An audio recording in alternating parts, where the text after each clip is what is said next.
Becoming an artist, I was always moved by others and how they changed painting for the better and sometimes even the worst. The originality of their work was what I always strived for, mimicking the works of the painters I looked up to until my own creations, inspirations were unrecognizable and became my own original thoughts. From stages of mimicry of Van Gogh, Basquiat, Picasso, and Dali, it didn't occur to me that I was eventually creating my own style. They say good artists borrow and great ones steal, and I didn't know what that meant. I never wanted someone to look at my paintings and think of another, but now I think I understand.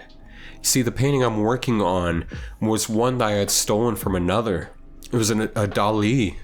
The Meditative Rose, only I had taken it. It was mine to have begotten, to birth from it a new concept, the rose in the desert. You see, in the process of creating this piece, something occurred to me that never had before. My art style, it was too unique to categorize by another. Sure, the inspirations from the expressionist was strong, but so is the other ideas of others being recycled into my new mind, that I was, on matter of fact, limiting myself to just these categories that confine me, when ironically I became an artist to avoid this classification. You always hear about finding out what your niche is, and by following that, you try to put yourself into a box of what someone else has created. But what if your idea is so different and so radical, you could never? The ones that truly make it don't categorize themselves, but change the game. And this is where true innovation is. You see, forcing yourself into a niche of some sort of classification really hinders your growth in today's age. That's all you hear from people is, how do you niche down, or how do I fit into this section of the internet? They don't want to take the risks of being truly vulnerable to their ideas, and this is a madness, I tell you.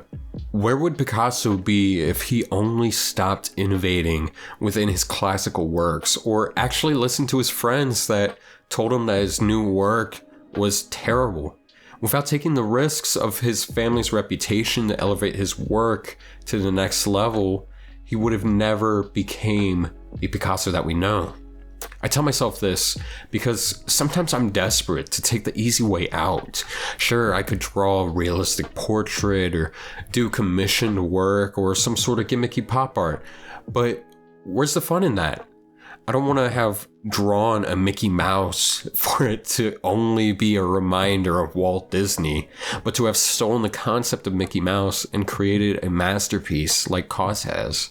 To speak from the heart is the only way to success. To truly stick out from the crowd of mirrored images is to take another angle of that same picture.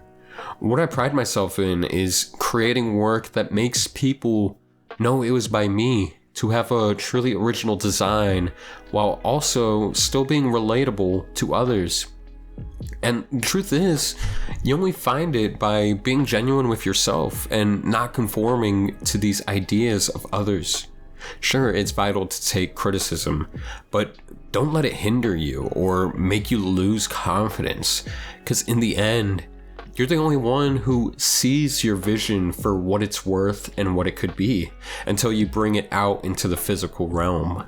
The uncategorized artist is a testament to the enduring power of creativity. In a world where conformity often casts a shadow, you stand as a beacon of light. Much like a rose, you bloom defiantly against the odds of a harsh environment that tries to restrict you and your artistic journey.